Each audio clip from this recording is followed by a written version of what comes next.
मेरी मुराद बाबूशाह कोहली जी से।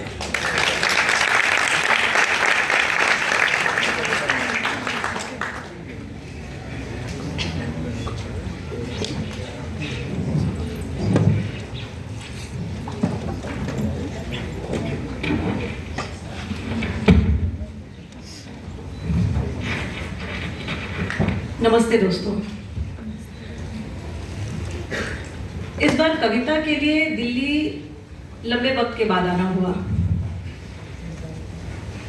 पिछले कुछ कार्यक्रमों में नहीं आई या नहीं आ पाई, तो मैंने देखा कुछ नियम सा बनता जा रहा था। तो इस बार हिंदवी के बुलावे में मैंने सोचा इस नियम को तोड़ा जाए और अब अपनी कुछ कविताओं के साथ यहाँ आपके सामने हूँ। पहली कविता। दुनिया को तहस नहस कर डालने के लिए जितना बारूद जरूरी है, उससे रत्ती भर ज्यादा ही था मेरी छाती के अंदर। मेरे सिर पर लगा होता कम से कम 7 हत्याओं का पाप। एक लीचड़ अफसर, एक लुच्चा टीचर, एक लंपट लीडर, एक लबार आशिक, एक लिज्जड़ दोस्त और गुलाब के 2 मासूम फूल, सब बच गए। जो 7 को मार सकता है, मौका मिल जाए तो 700 को भी मार गिराएगा, 7000 को भी, 7 लाख को भी। सोचो कि इस दुनिया में कानून नाम की चीज ना होती तो क्या होता। सोचो कि इस दुनिया में कानून नाम की चीज ना होती तो क्या होता। और फिर यह भी सोचो कि कानून होने के बाद भी भला क्या होता है। कभी कभी आंख मूंद कर बुदबुदाने लगती हूँ, 1 से 10 तक आड़ी तिरछी गिनती। तुम सोचते हो कोई भूला हुआ फोन नंबर याद करने की कोशिश कर रही है। आग के नाम लिखती हूँ चिट्ठी, नदी में बहा देती हूँ। तुम्हें पता नहीं चलने पाता अपने बारूद को कैसी कैसी जुगत लगाकर निष्क्रिय करती हूँ। न जाने उस देश की चिड़ियाँ इंसानों के बारे में क्या सोचती होंगी जहाँ की हवा में बारूद की गंध शामिल हो। मेरी दूरबीन में चिपके हुए आसमान के धवल फाहे आंखों का लाल सोख लेते हैं। रोमांच से लबरेज वसंत के पीले गुलाबी दिनों में मुझे तिब्बत के तीखे स्वप्न आते हैं। तुम सोचते हो मैं शौकिया कविता लिखती हूँ। दूसरी कविता है। एक बारिश तमाम भुरभुरे आदर्शों को ध्वस्त कर देती है, तब भी पानी पर तिकड़म लगाता फिरता मनुष्य वह बांध बनाता है। पानी की पांडुलिपियों पर दीमक चढ़ जाती काई रूप धरकर अपने ही भेजे पर पांव रख फिसलती है। पानी तब भी रचता है कविता धूप के सुनहले पन्नों पर। कविता उतना पानी नहीं रच पाती। क्यों नहीं रच पाती? एक बार निकटवर्ती डैम के एक सक्षम इंजीनियर से मिली। वह डैम का विशेषज्ञ निकला, पानी का नहीं। एक बार भाषा के एक समर्थ शिक्षक से मिली। वे वर्णमाला व व्याकरण के जानकार निकले, कविता के नहीं। अपने कल से भरने लड़ मरती कुएं पर बुआ और चाचियां आदमी अहाते में बैठे पानी के घटते जलस्तर की खबर पढ़ते हैं। थोड़े से पानी के लिए नहीं लड़े आदमी, वे कुओं पर अधिकार के लिए मरते कटते हैं। तट पर बच्चे बनाते हैं घरौंदे पुलक कर, झूठ मूठ खेलते हैं घर घर, हंसते हैं। ये कितने सुंदर बच्चे हैं, इन्हें हमेशा हंसना चाहिए। उस दिन धरती पर मैंने इंद्रधनुष देखा था, कलेजा धक रह गया। कहीं कोई इनकी हंसी बचाने न चला आए। दुनिया बचाने वालों से दुनिया को खतरा है, कविता बचाने वालों से कविता को।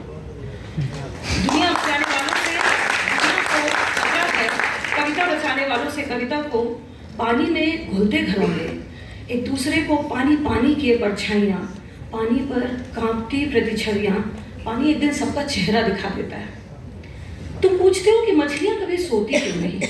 मेरी समझ में वे पानी की कविता पढ़ती हैं। पहली बार अपने पदचिन्ह देखे थे मैंने समुद्र तट की रेत पर। अगले ही क्षण एक लहर मेरा भरम तोड़ गई। पानी सब पिला देते हैं, पानी सब पीते भी हैं और पिला देते हैं धर के। इतनी जल्दी बुझ जाती प्यास कि जान नहीं पाते पानी सबसे बलवान है। अगली कविता जनता सुनती है जिसे नेता बना, जनता सुनती है जिसे नेता बना, नहीं सुनती जिसकी तानाशाह हो गया। समाज सुनता है जिसे सरपंच बना, नहीं सुनता जिसको कवि हो गया। कविता सुनाता है जो साहित्यकार बना, कविता सुनाता है जो साहित्यकार बना, जिसे सुनती है कविता प्रेमी हो गया। जो हर किसी का सब कुछ सुनता है धीरज से, चर्च का कन्फेशन बॉक्स बना। किसी माई के लाल की जो कुछ नहीं सुनता, साला ईश्वर हो गया।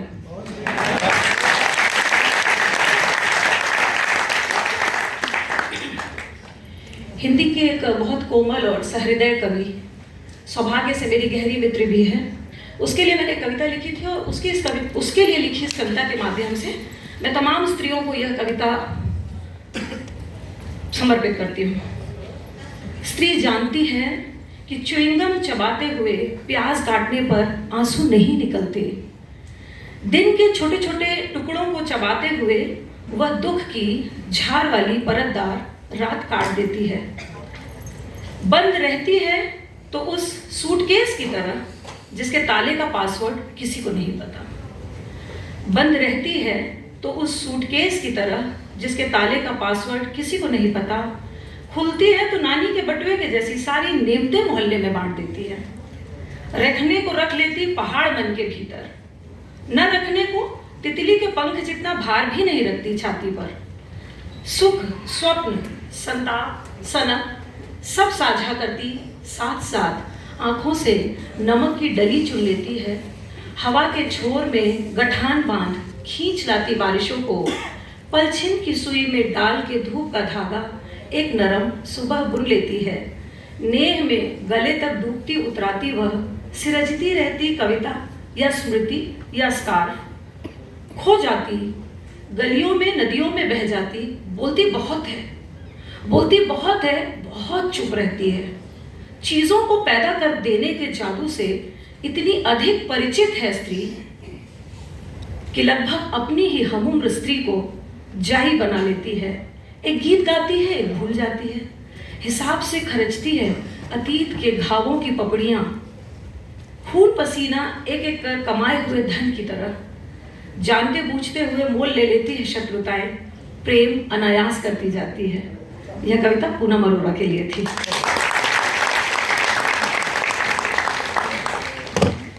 अगली कविता। जुगनू झिंगुर चोर व्यापारी कवि और प्रेमी पर अलग अलग ढंग से उतरती है रात। जुगनू झिंगुर चोर व्यापारी कवि और प्रेमी पर अलग अलग ढंग से उतरती है रात। कवि, पाठक, आलोचक और प्रेमी को अलग अलग ढंग से मिलती है कविता। किसान, स्त्री, बच्चे, पपीहे, संगीतकार और प्रेमी को अलग अलग ढंग से बरतती हैं बारिशें। एक ही शहर में अलग अलग ढंग से पहुंचती हैं ट्रेनें।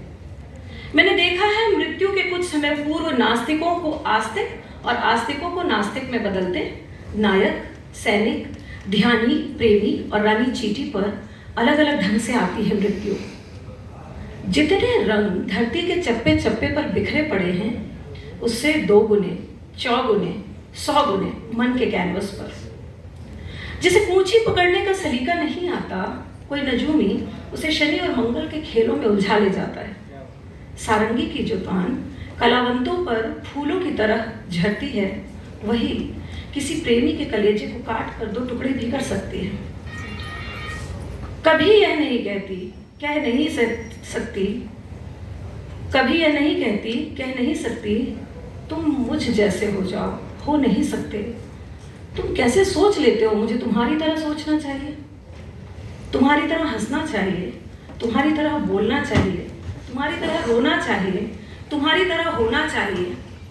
एक ही आकाश से जन्मे ग्रह, उपग्रह, नक्षत्र, उल्का, सितारे, कोहरा, पानी और लोक कथाएं एक से ही सब बने। तब भी Einstein, Hawking, van Gogh, Mozart, Kumar Gandharva और गालिब के सिर पर अलग अलग ढंग से खड़ा है यह अंतहीन आकाश, कैस के पांव तले पड़ा।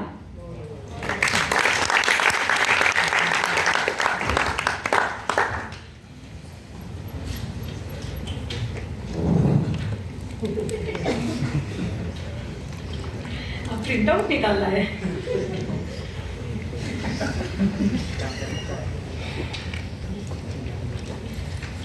एक कविता है, नीम का पेड़ नहीं जानता कि नीम है उसका नाम, न पीपल के पेड़ को पता है कि वह पीपल है। नीम का पेड़ नहीं जानता कि नीम है उसका नाम, न पीपल के पेड़ को पता है कि वह पीपल है। यह तो आदमी है जो जानता है कि उसका नाम बांके बिहारी दुबे है और उसके पड़ोसी का शेख रहीम। आदमी अपने नाम के गौरव के बारे में जानता है और भी बहुत कुछ जानता है। वह नामों की उत्पत्ति और नीति वचनों के बारे में, इतिहास और न्याय के बारे में, तत्व मीमांसा और वेदांत के बारे में, रामायण हदीस और कुरान के बारे में, रहीम की दूसरी जोरू और तीसरी संतान के बारे में। और आदमी यह नहीं जानता कि रहीम के बारे में जानना और रहीम को जानना दो अलग बातें हैं। और आदमी यह नहीं जानता कि रहीम के बारे में जानना और रहीम को जानना दो अलग बातें हैं। आदमी यह भी नहीं जानता कि अतिरिक्त जानना एक तरह की अश्लीलता है। आदमी केवल पेड़ों के नाम जानता है, आदमी केवल पेड़ों के नाम जानता है, पेड़ों को नहीं। और रचित एक प्रिंट आउट निकाल कर ले आए हैं, तो ये कविता मैं पढ़ देती हूँ। हम सभी जब प्रेम करते हैं तो प्रेम में गालियाँ आती हैं, क्योंकि वो एक बहुत ही इंटेंस भाव है। तो संभव नहीं है कि कोई भी गाली खाए बिना या गाली दिए बिना प्रेम कर ले जाए। लोग अलग अलग तरह से प्रेम करते हैं, गालियाँ देते हैं। मेरा जो ढंग है प्रेम में गालियाँ देने का, वो मैं आपको सुनाती हूँ। इस कविता का शीर्षक है प्रेम की गालियाँ। तुम्हें औषध मिले, पीर न मिले। तुम्हें औषध मिले, ध्यान दीजिएगा, गालियाँ चल रही हैं। तुम्हें औषध मिले, पीर न मिले, दृष्टि मिले, दृश्य न मिले, नींदें मिले, स्वप्न न मिले, गीत मिले, धुन न मिले, नाव मिले, नदी न मिले। प्रेम, तुम पर प्रेम के 1000 कोड़े बरसे, तुम्हारी पीठ पर एक नीला निशान तक न मिले।